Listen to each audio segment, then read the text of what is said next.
السلام عليكم ورحمة الله وبركاته ودائما حلنا إيه مركلات ري فيسبوك وايد السلام هرتا هذه دي السلام معايا يا دونت أحيانا حوجا إقرأ لي هذا مركب واحد مقلي جري صد هو والد مرنا وودكو قرصون يا شلون صور دقيق مركب هذا ولا لي صد هذا كعبة نوسة محوجا عبة نوسة واي مهيسة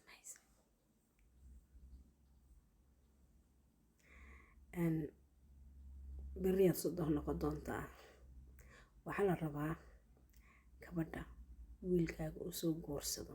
oo adigana aad sadoqda u noqotay inaad soo dhawaysid oo halkaas gelisid oo gabadhaadoo kale aad ka dhigatid ma garatay wixii aad shalay aad ka cabanaysay adiga maanta ha samaynin annaga haddaan haweennahay saasaa u badannahay soo maaha waxaan shalay ka cabanaynay annaga maanta samaynaa markaa samaynin aan ku dhihi lahay soona dhawow walaashay amba walaalkay ya halay soo dhaweeyno facebookan ya follow isoo dhaha meed wixii la dhihi jiray